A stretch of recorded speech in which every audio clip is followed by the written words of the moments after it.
नमस्कार दोस्तों। कहानी शुरू करने से पहले मैं आपको ये बताना चाहती हूँ कि अगर आप मोरल एंड मोटिवेशन कहानी सुनना पसंद करते हैं तो आप मेरे दूसरे चैनल एम्पावर द लाइफ पर आ सकते हैं। आपका वहाँ स्वागत है। द गोल्डन स्टोरीज में आपका स्वागत है। आइए सुनते हैं रविंद्रनाथ टैगोर जी की लिखी एक बांग्ला कहानी, आधी रात में। डॉक्टर डॉक्टर, परेशान कर डाला। इतनी रात गई। आंखें खोलकर देखा, अपने दक्षिणाचरण बाबू थे। हड़बड़ाकर उठकर टूटी पीठ की चौकी घसीटकर उन्हें बैठने को दी और उद्विग्न भाव से मुंह की ओर देखा। घड़ी देखी, रात के 2:30 बजे थे। दक्षिणाचरण बाबू ने विवर्ण मुख विस्फारित नेत्रों से कहा, आज रात को फिर वही उपद्रव मच गया है। तुम्हारी औषधि कुछ काम नहीं आई। मैंने कुछ संकोच के साथ कहा, मालूम होता है आपने शराब की मात्रा फिर बढ़ा दी है। दक्षिणाचरण बाबू ने अत्यंत खींचकर कहा, यह तुम्हारी भारी भ्रम है। शराब की बात नहीं, आद्योपांत विवरण सुने बिना तुम असली कारण का अनुमान नहीं कर पाओगे। आले में मिट्टी के तेल की छोटी सी ढिबरी मंद मंद जल रही थी। मैंने उसे उकसा दिया। प्रकाश थोड़ा जगमगा उठा और बहुत सा धुआं निकलने लगा। धोती का छोर दह के ऊपर खींचकर अखबार बिछे चीड़ के खोखे पर बैठ गया। दक्षिणाचरण बाबू कहने लगे, मेरी पत्नी जैसी गृहिणी मिलना बहुत कठिन है। किंतु तब मेरी अवस्था ज्यादा नहीं थी। सहज ही रसाधिक्य हो गया था। तिस पर काव्य शास्त्र का अच्छी तरह अध्ययन किया था। इससे निरे गृहिणीपन से मन नहीं भर पाता था। कालिदास का यह श्लोक प्राय मन में उभर आता, गृहिणी सचिव सखी मितः प्रिय शिष्या ललिते कला विधौ। किंतु मेरी पत्नी पर ललित कला विधि का कोई उपदेश नहीं चल पाता था, और यदि सखी भाव से प्रथम संभाषण करता तो वे हंसकर उड़ा देती। गंगा के प्रवाह से जिस प्रकार इंद्र का ऐरावत परास्त हो गया था, वैसे ही उनकी हंसी के सामने बड़े बड़े काव्यों के टुकड़े और प्यार के अच्छे अच्छे संभाषण क्षण भर में ही खिसक कर बह जाते। हंसने की उनमें अपूर्व क्षमता थी। उसके बाद आज लगभग 4 बरस हुए। मुझे भयंकर रोग ने धर दबाया। होठों पर दाने निकल आए। ज्वर विकार हुआ। मरने की सी हालत हो गई। बचने की कोई आशा नहीं थी। एक दिन ऐसा हुआ कि डॉक्टर भी जवाब दे गया। तभी मेरे एक आत्मीय ने कहीं से एक ब्रह्मचारी को ला उपस्थित किया। उसने गाय के घी के साथ एक जड़ी पीसकर मुझे खिला दी। चाहे औषधि के गुण से हो या भाग्य के फेर से, उस बार मैं बच गया। बीमारी के समय मेरी स्त्री ने दिन रात एक क्षण भी विश्राम नहीं किया। उन कई एक दिनों में एक अबला स्त्री ने मनुष्य की सामान्य शक्ति के सहारे प्राणपण से व्याकुलता के साथ द्वार पर आए हुए यमदूतों से अनवरत युद्ध किया। अपने संपूर्ण प्रेम, समस्त हृदय, सारी सेवा से उसने मेरे इस अयोग्य प्राण को स्वयं मानो दुधमुहे शिशु समान दोनों हाथों से छिपाकर ढक लिया था। आहार नहीं, नींद नहीं, संसार में और किसी का कोई ध्यान न रहा। यम तो पराजित बाघ के समान मुझे अपने चंगुल से छोड़कर चले गए।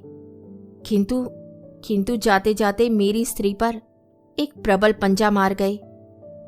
मेरी स्त्री उस समय गर्भवती थी। कुछ समय बाद उन्होंने एक मृत संतान को जन्म दिया। उसके साथ से ही उसके नाना प्रकार के जटिल रोगों का सूत्रपात हुआ। तब मैंने उनकी सेवा आरंभ कर दी। उससे वे बहुत व्याकुल हो उठी। कहने लगी, अरे क्या करते हो, लोग क्या कहेंगे। इस प्रकार दिन रात तुम मेरे कमरे में मत आया जाया करो। स्वयं पंखे की हवा के बहाने यदि रात को ज्वर के समय में पंखा झलने चला जाता तो भारी छीना झपटी मच जाती। किसी दिन उनकी शुश्रूषा के कारण यदि मेरे नियमित भोजन के समय में 10 मिनट की देर हो जाती, वह भी नाना प्रकार का अनुनय अनुयोग का कारण बन जाती। थोड़ी सी सेवा करने पर लाभ के बदले हानि होने लगती। वह कहती, पुरुषों का इतना अति करना अच्छा नहीं है। हमारे बरानगर के उस घर को मेरा ख्याल है तुमने देखा है। घर के सामने ही बगीचा है और बगीचे के सामने गंगा बहती है। हमारे सोने के कमरे के नीचे ही दक्षिण की ओर मेहंदी की बाड़ लगाकर कुछ जमीन घेर कर मेरी पत्नी ने अपने मनपसंद बगीचे का एक टुकड़ा तैयार किया था। संपूर्ण बगीचे में वही भाग अत्यंत सीधा साधा और एकदम देशी था, अर्थात उसमें गंध की अपेक्षा वन की बहार, फूल की तुलना में पत्तों का वैचित्र्य नहीं था और गमलों में लगाए छोटे पौधों के समीप कमची के सहारे कागज की बनी लैटिन में लिखे नाम की जज ध्वजा नहीं उड़ती थी। बेला, जूही, गुलाब, गंधराज, कनेर और रजनीगंधा का ही प्रादुर्भाव कुछ अधिक था। एक विशाल मोलश्री वृक्ष के नीचे सफेद संगमरमर पत्थर का चबूतरा बना था। स्वस्थ रहने पर वे स्वयं खड़ी होकर दोनों समय उसको धोकर साफ करवाती थी। ग्रीष्मकाल में काम से छुट्टी पाने पर संध्या समय वहीं उनके बैठने का स्थान था। वहां से गंगा दिखती थी, किंतु गंगा से कोठी की छोटी नौका में बैठे बाबू लोग उनको नहीं देख पाते थे। बहुत दिन तक चारपाई पर पड़े पड़े एक दिन चैत्र में शुक्ल पक्ष की संध्या को उन्होंने कहा, घर में बंद रहने से मेरा प्राण ना जाने कैसा हो रहा है। आज एक बार अपने उस बगीचे में जाकर बैठूंगी। मैंने उनको बहुत संभाल कर पकड़े हुए धीरे धीरे ले जाकर उसी मोलश्री वृक्ष के नीचे बनी पत्थर की वेदी पर लिटा दिया। यूं तो मैं अपनी जांघ पर ही उनका सिर रख सकता था, किंतु मैं जानता था कि वे उसे विचित्र सा आचरण समझेंगी, इसलिए एक तकिया लाकर उनके सिर के नीचे रख दिया। मोलश्री के दो एक खिले हुए फूल झड़ रहे थे और शाखाओं के बीच से छायांकित ज्योत्सना उसके क्षीण मुख के ऊपर आ पड़ी। चारों ओर शांति और निस्तब्धता थी। उस सघन गंधपूर्ण छायांधकार में एक और चुपचाप बैठकर उनके मुख की ओर देखकर मेरी आंखों में पानी भर आया। मैंने धीरे धीरे बहुत समीप पहुंचकर अपने हाथों से उनका एक उत्तप्त जीर्ण हाथ ले लिया। इस पर उन्होंने कोई आपत्ति नहीं की। कुछ देर इसी प्रकार चुपचाप बैठे बैठे मेरा हृदय ना जाने कैसा उद्वेलित हो उठा। मैं बोल उठा, तुम्हारे प्रेम को मैं कभी नहीं भूलूंगा प्रिय। तभी समझा इस बात के कहने की कोई आवश्यकता नहीं थी। मेरी पत्नी हंस पड़ी। उस हंसी में लज्जा थी, सुख था और थोड़ा सा अविश्वास था, और उसमें काफी मात्रा में परिहास की तीव्रता भी थी। प्रतिवाद स्वरूप कोई बात ना कहकर उन्होंने केवल अपनी उसी हंसी से ही व्यक्त किया, किसी दिन भूलोगे नहीं? ये कभी संभव नहीं और मैं इसकी प्रत्याशा भी नहीं कर सकती। इस सुमिष्टि तुषीण हंसी के भय से ही मैंने कभी अपनी पत्नी के साथ अच्छी तरह प्रेमालाप करने का साहस नहीं किया। उनके सामने ना रहने पर जो अनेक बातें मन में आती, उनके सामने जाते ही वे अत्यंत व्यर्थ लगने लगती। छत अक्षरों में जो बातें पढ़ने पर नेत्रों से आंसुओं की धारा बहने लगती है, उनको मुंह से कहते हमें क्यों हंसी आती है, यह मैं आज तक नहीं समझ सका। बातचीत में तो वाद प्रतिवाद चल जाता है, किंतु हंसी के ऊपर तर्क नहीं चलता, इसलिए चुप होकर रह जाना पड़ा। ज्योत्सना उज्ज्वलतर हो उठी। एक कोयल बार बार कुहू कुहू करती हुई चंचल हो गई। मैं बैठा बैठा सोचने लगा, अति ज्योत्सना रात्रि में भी क्या पिकवधू बधिर हो गई है? बहुत चिकित्सा करने पर भी मेरी पत्नी का रोग शांत होने के कोई लक्षण नहीं दिखे। डॉक्टर ने कहा, एक बार जलवायु परिवर्तन करके देखना अच्छा होगा। मैं पत्नी को लेकर इलाहाबाद चला गया। इतना कहकर दक्षिणा बाबू सहसा चौंक कर चुप हो गए। संदेहपूर्ण भाव से मेरे मुख की ओर देखा। उसके बाद दोनों हाथों से सिर थामकर सोचने लगे। मैं भी चुप बैठा रहा। ताक में केरोसिन की ढिबरी टिमटिमाकर जलने लगी और निस्तब्ध कमरे में मच्छरों की भिनभिनाहट स्पष्ट रूप से सुनाई दे रही थी। हठात मौन तोड़कर दक्षिणा बाबू ने कहना शुरू किया। वहां डॉक्टर पत्नी की चिकित्सा करने लगे। अंत में बहुत दिन तक स्थिति में कोई अंतर होते न देखकर डॉक्टर ने भी कह दिया, मैं भी समझ गया और पत्नी भी समझ गई कि उनका रोग अच्छा होने वाला नहीं है। उनको सदा रुग्ण रहकर ही जीवन काटना पड़ेगा। तब एक दिन मेरी पत्नी ने मुझसे कहा, जब ना तो व्याधि ही दूर होती है और ना मरने की ही कोई आशा है, तब और कितने दिन इस जीवन मृत को लिए काटोगे? तुम दूसरा विवाह करो। यह मानो केवल एक युक्तिपूर्ण और समझदारी की बात थी। इसमें कोई भारी महत्व, वीरत्व या कुछ असामान्य था, ऐसा लेश मात्र भी उनका भाव नहीं था। अब मेरे हंसने की बारी थी, किंतु मुझ में क्या उस प्रकार हंसने की क्षमता है? मैं उपन्यास के प्रधान नायक के समान गंभीर और सागर्व भाव से कहने लगा, जितने दिन इस शरीर में प्राण है। वे टोक कर बोली, बस बस, और अधिक मत बोलो। तुम्हारी बात सुनकर तो मैं दंग रह जाती हूं।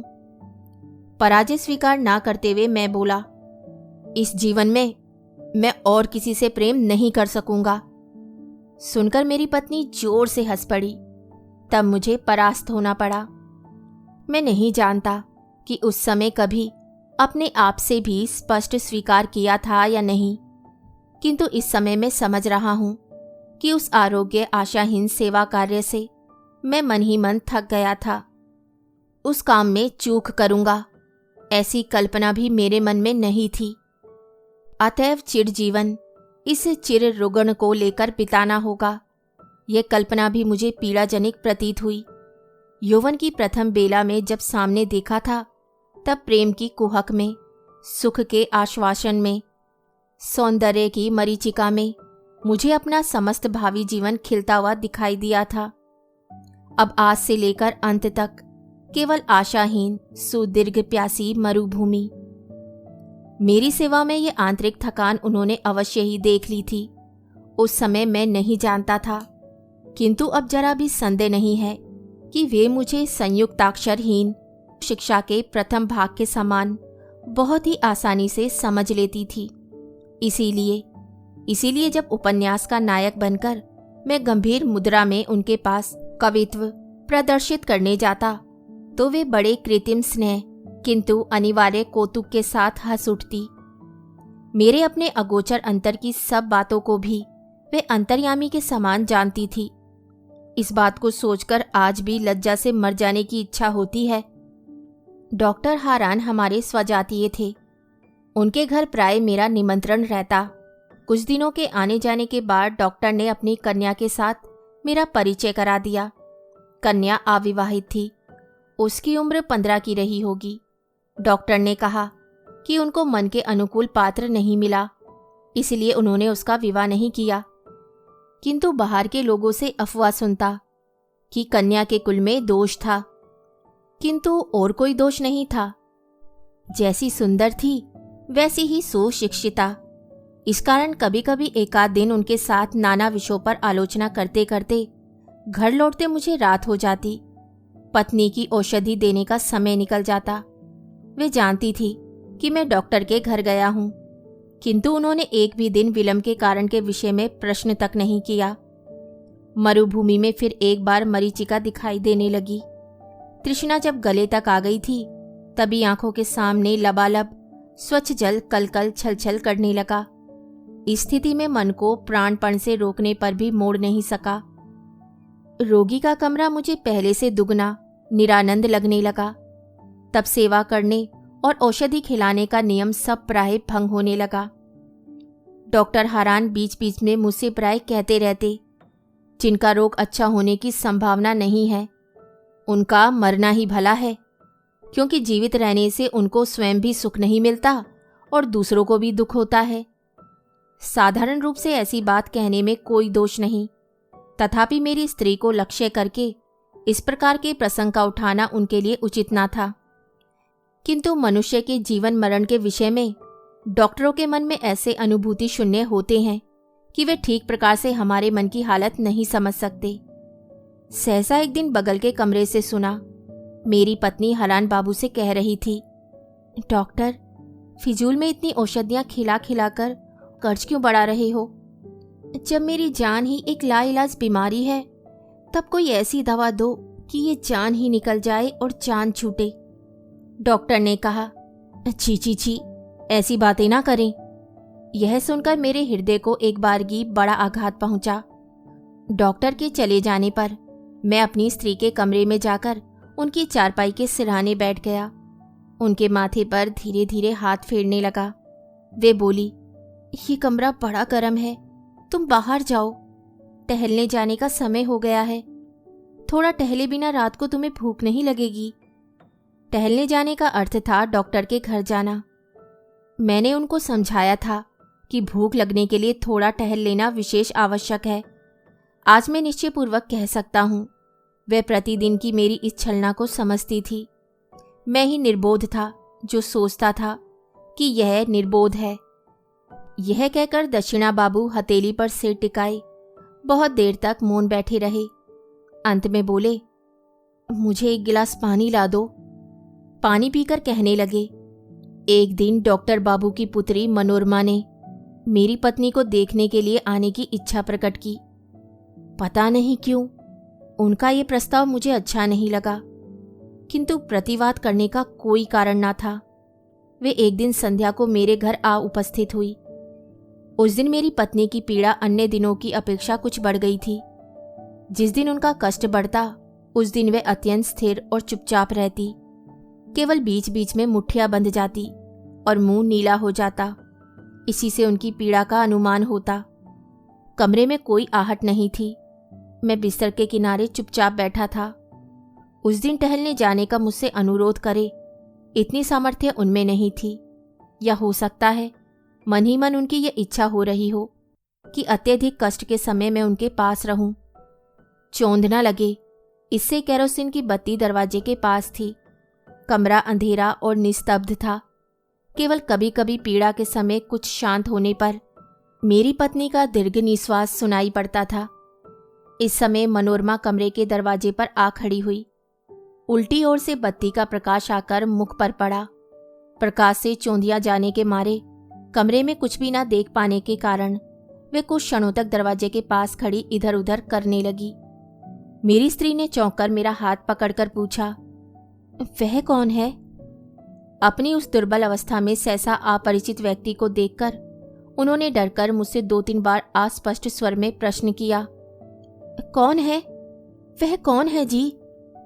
ना जाने मेरी कैसी दुर्बुद्धि हुई कि मैंने पहले ही कह दिया, मैं नहीं जानता। कहते ही मानो किसी ने मुझे चाबुक मारा। दूसरे क्षण मैं बोला, ओहो, अपने डॉक्टर बाबू की लड़की।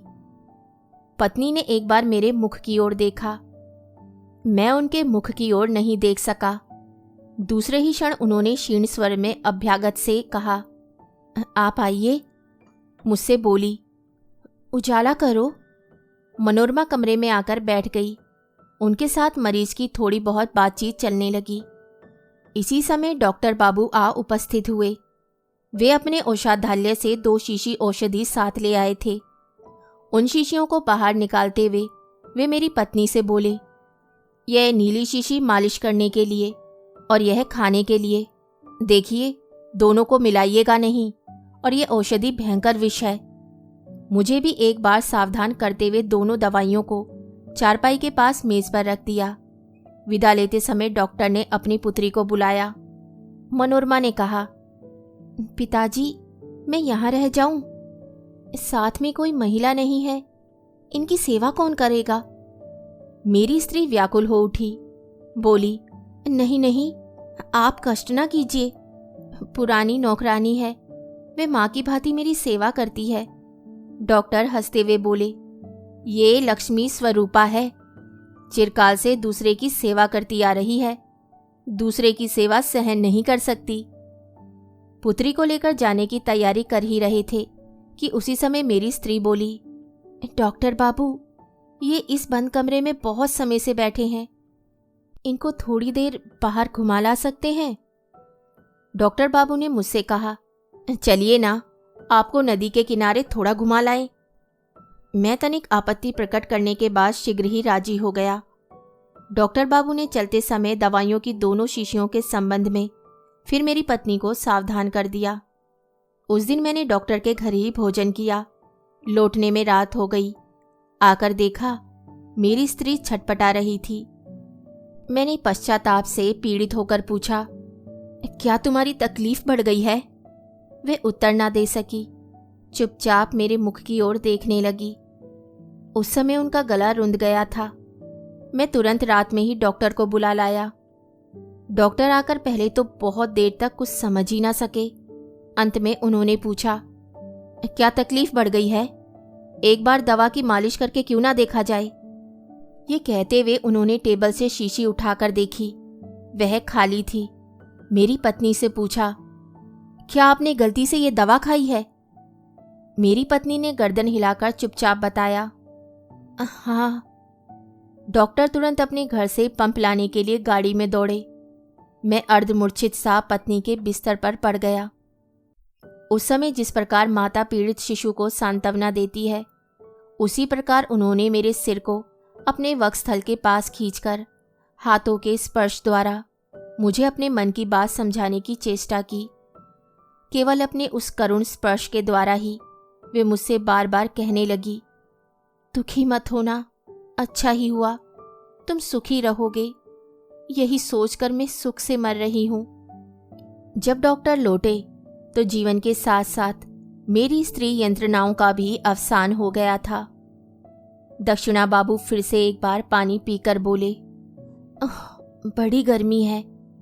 ये कहते हुए तेजी से बाहर निकलकर बरामदे में 2-4 बार टहलने के बाद फिर आ बैठे। अच्छी तरह स्पष्ट हो गया, वे कहना नहीं चाहते थे, किंतु मानो मैंने जादू से उनसे बात निकलवा ली हो। फिर आरंभ किया, मनोरमा से विवाह करके घर लौट आया। मनोरमा ने अपने पिता की सम्मति के अनुसार मुझसे विवाह किया, किंतु जब मैं उससे प्रेम की बात कहता, प्रेमालाप करके उसके हृदय पर अधिकार करने की चेष्टा करता, तो वे हंसती नहीं, गंभीर बनी रहती। उसके मन में कहाँ किस जगह क्या खटका लग गया था, मैं कैसे समझता। इन्हीं दिनों मेरी शराब पीने की लत बहुत बढ़ गई। एक दिन शरद के आरंभ में संध्या को मनोरमा के साथ अपने बरानगर के बाग में टहल रहा था। घोर अंधकार हो गया था। घोंसलों में पक्षियों के पंख फड़फड़ाने तक की आहट नहीं थी। केवल घूमने के रास्ते के दोनों किनारे घनी छाया से ढके झाऊ के पेड़ हवा में सरसर करते कांप रहे थे। थकान का अनुभव करती हुई मनोरमा उसी मोलश्री वृक्ष के नीचे शुभ्र पत्थर की वेदी पर आकर अपने हाथों के ऊपर सिर रखकर लेट गई। मैं भी पास आकर बैठ गया। वहां और भी घना अंधकार था। आकाश का जो भाग दिखाई दे रहा था वह पूरी तरह तारों से भरा था। विश्व के तले के झिंगूरों की ध्वनि मानो अनंत गगन के वक्ष से चयुत निशब्दता पर ध्वनि की एक पतली किनारी बुन रही हो। उस दिन भी शाम को मैंने बहुत शराब पी थी। मन खूब तरलावस्था में था। अंधकार जब आंखों को सहन हो गया, तब वृक्षों की छाया के नीचे पांडुवन वाली उस स्थिर आंचल श्रांतकाय रमणी की अस्पष्ट मूर्ति ने मेरे मन में एक अनिवार्य आवेग का संचार कर दिया। मुझे लगा वह मानो कोई छाया हो। मैं उसे मानो किसी भी तरह अपनी बाहों में नहीं बांध सकूंगा।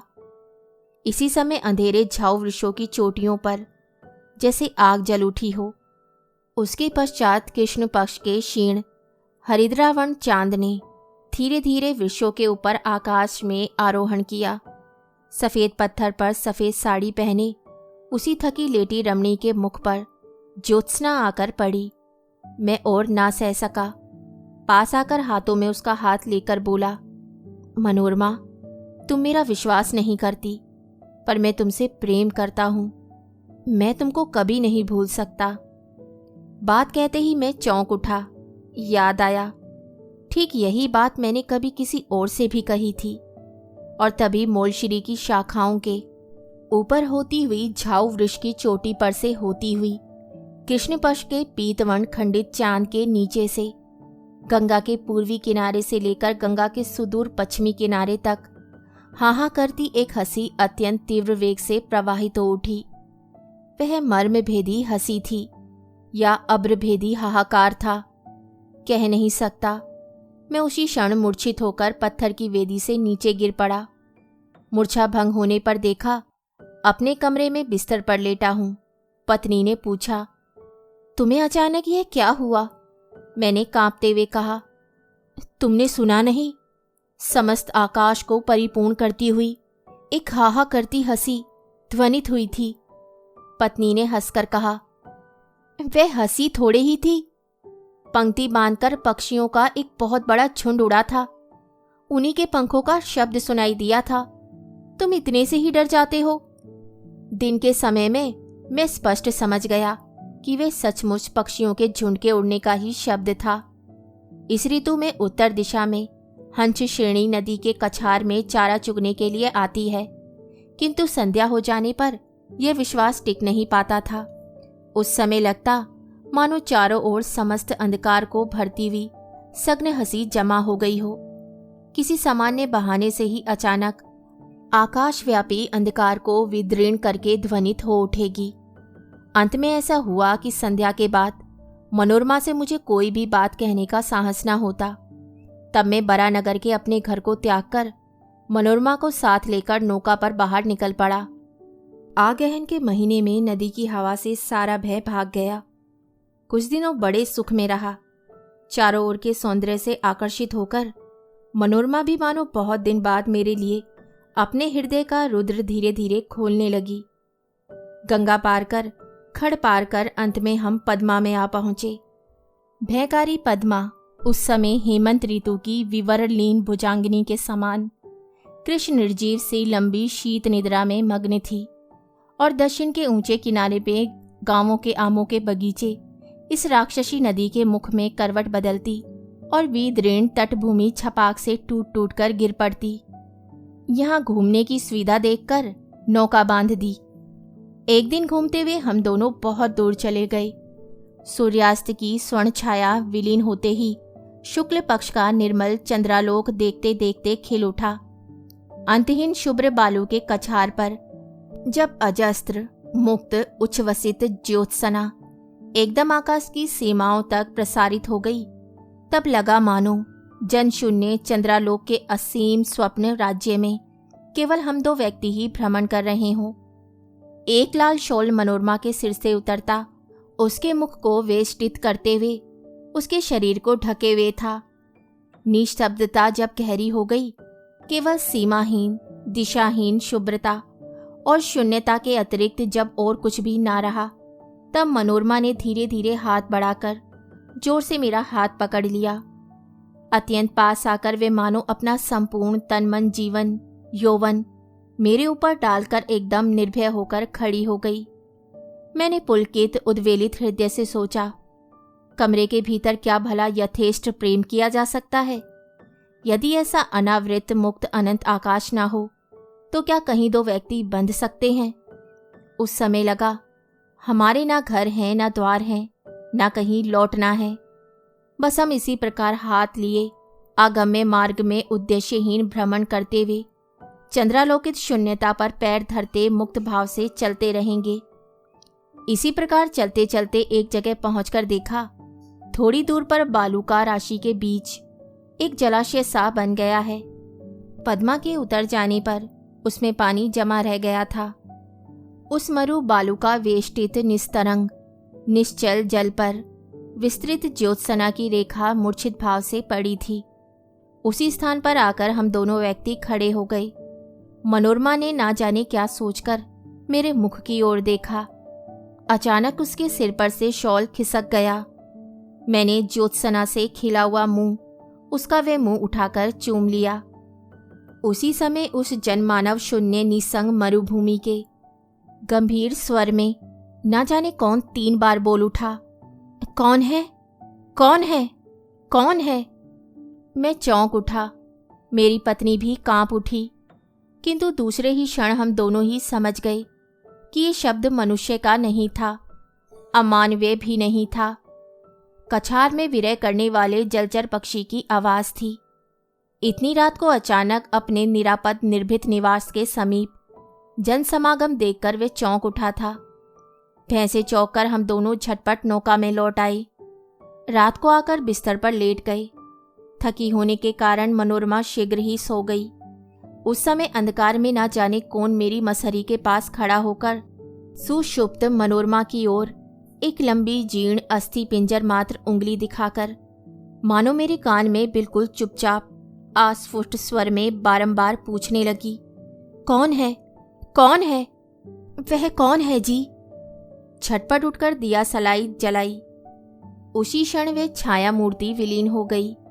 मेरी मसहरी को कपाकर, नौका को डगमगाकर, मेरे स्वेद सने शरीर के रक्त को वर्ष करके हा हा हा करती हुई एक हंसी अंधकार रात्रि में बहती हुई चली गई।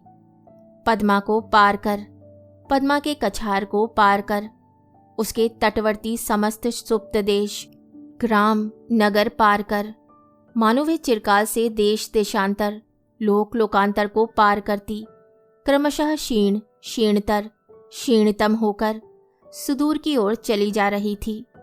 धीरे धीरे वह मानो जन्म मृत्यु के देश को पीछे गई।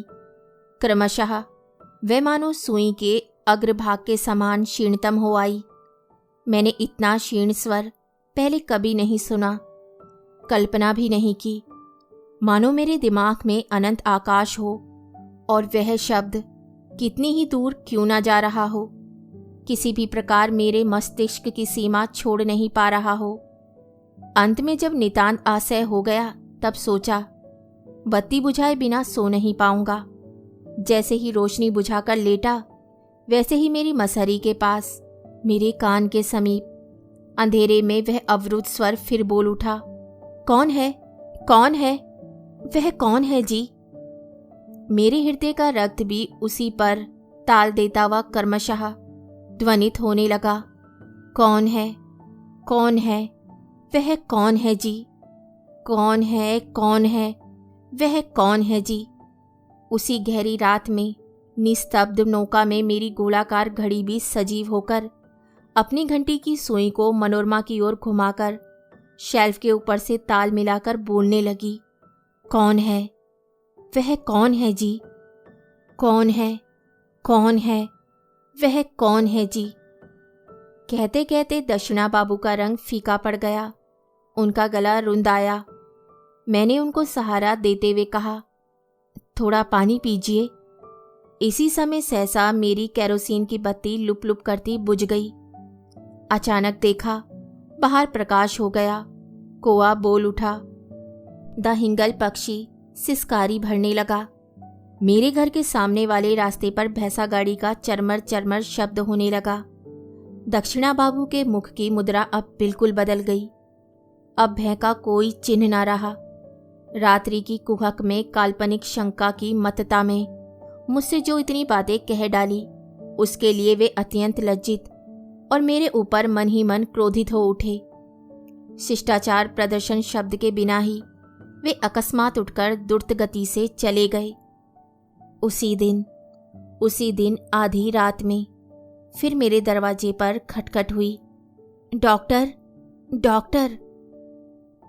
कहानी सुनने के लिए धन्यवाद। तो इसी के साथ मैं आपसे विदा लेती हूँ और कल फिर मिलती हूँ एक नई कहानी के साथ।